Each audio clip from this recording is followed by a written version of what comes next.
এখনো অনেকেই নাকি বুঝতে পারছেন না যে অপারেশন সিন্দুরে ভারতের কি কি লাভ হলো। বোঝাচ্ছি, ভারত পাকিস্তান কনফ্লিক্ট থেমে গেছে, পাকড্রোন সব আকাশেই ভেঙে গেছে, আর অপারেশন সিন্দুর থেমে যাওয়ার পরেও কিছু পাগল যুদ্ধ নয় শান্তি চাই বলে রাস্তায় নেমে গেছে। ডেমোক্রেসিতে এই সমস্ত ডেমো দেখতে হবে সেটা বড় কথা নয়, বড় প্রশ্ন হচ্ছে লাভটা কি হলো। এর উত্তর দিতে গেলে আপনাকে বা আমাকে জিও পলিটিক্স বিশেষজ্ঞ হতে হবে না, সিম্পলি চেন অফ ইভেন্টস গুলো দেখলেই এর উত্তর পেয়ে যাবেন। কিন্তু সেগুলো অনেকে দেখেও দেখতে পাচ্ছে না, কারণ তাদের চোখে একটা স্পেসিফিক আইডিওলজি ছানি পড়ে গেছে। ये सब क्या देखना पड़ रहा है?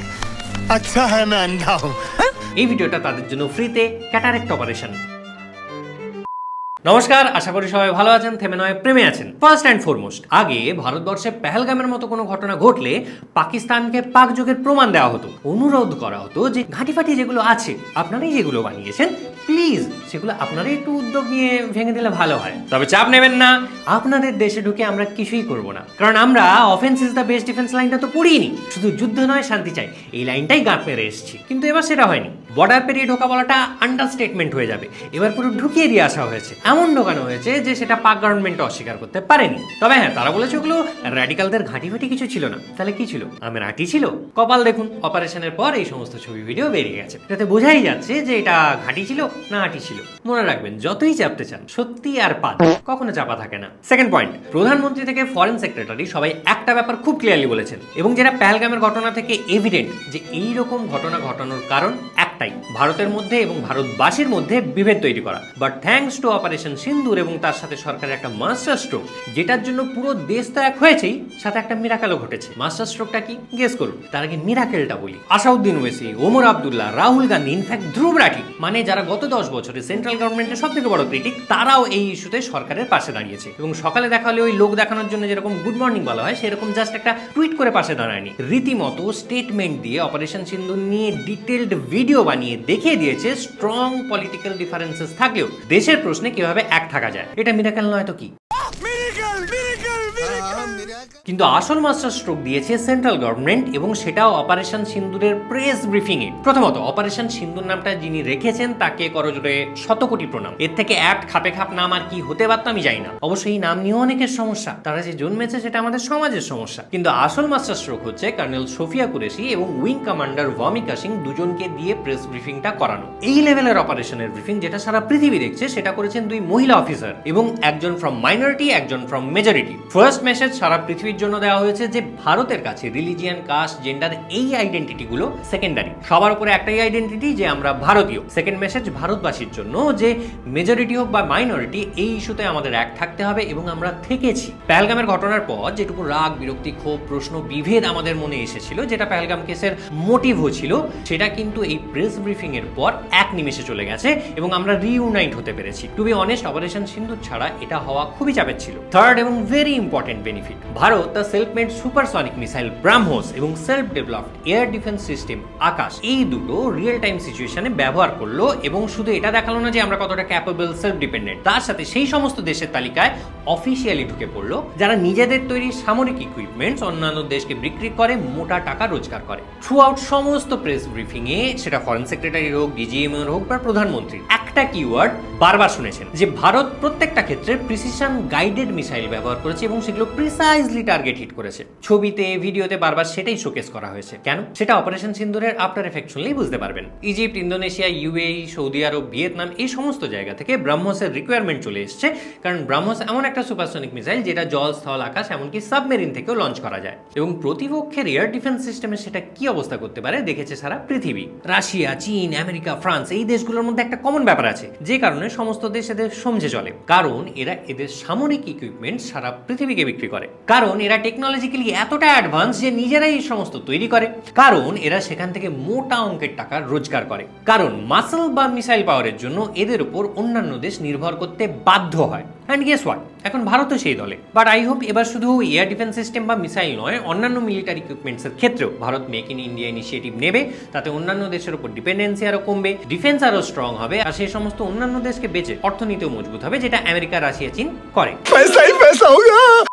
যাই হোক, ভিডিও শুরুতে বলেছিলাম যে অপারেশন সিন্দুরে ভারতের কি কি লাভ হয়েছে বলবো, কিন্তু এর পরের দুটো পয়েন্ট পজিটিভ নয়, কিন্তু বেনিফিট আমাদের হয়েছে। পুরো দেশ দেখতে পেয়েছে আমাদের মিডিয়ার কি করুণ অবস্থা, যেখানে আমাদের ফরেন মিনিস্ট্রি, মিলিটারি সবাই প্রচন্ড প্রফেশনালিজম দেখিয়েছে এই অপারেশন সিন্দুর নিয়ে। সেখানে আমাদের মেইন স্ট্রিম নিউজ মিডিয়া ছড়িয়ে লাট করে দিয়েছে। টিআরপির জন্য পুরো অপারেশনকে একটা খিল্লির জায়গায় নিয়ে চলে গেছে ভুলভাল ক্লেম করে। এবার অনেকেই বলবেন অপোনেন্টও তো এটা করেছে, রাইট? কিন্তু সেই জায়গাতেই পার্থক্যটা থাকা উচিত ছিল, যেখানে আমাদের আর্মি থেকে ফরেন সেক্রেটারি সবাই প্রমাণ সহ প্রত্যেকটা ইনফরমেশন দেশের সাথে শেয়ার করেছে, সেখানে অধিকাংশ মেইন স্ট্রিম নিউজ মিডিয়া ভুলভাল ক্লেম করে গেছে, যেটা মোটামুটি তারা সারা বছরই করে। কিন্তু এবার সেটা আনফরচুনেটলি সারা পৃথিবী দেখলো এবং হাসলো। এখন যদি প্রশ্ন করেন এতে লাভ কি হলো, যারা মূর্খ নয় আশা করি তাদের এবার চোখ খুলে গেল যে মেইন স্ট্রিম নিউজ মিডিয়া আসলে কতটা বিশ্বাসযোগ্য। পরবর্তীকালে দেশের অভ্যন্তরীণ ব্যাপার নিয়ে যখন এরা স্টুডিওতে বসে চেঁচাবে, আশা করি অনেকেই এবার সেই নাটকগুলো ধরতে পারবেন। অবশ্য যেচে অন্ধ থাকতে চাইলে সেটা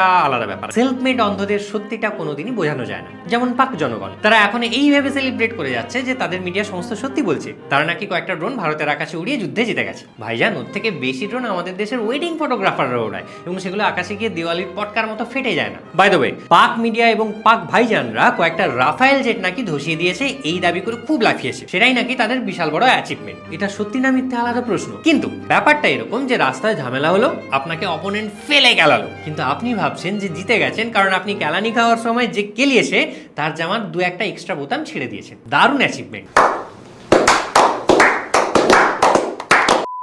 last but not the least, বাকি সব পয়েন্ট বাদ দিলেও অপারেশন সিন্দুরের পর একটা বড় বেনিফিট হচ্ছে এই সুযোগে আমরা আমাদের দেশের কিছু ডিলিউশনাল মানুষ আর দলকে চিনতে পেরেছি, যেখানে সরকারের চরমতম বিরোধীরাও এই প্রথম একটা ইস্যুতে সরকারকে সম্পূর্ণভাবে সাপোর্ট করেছে।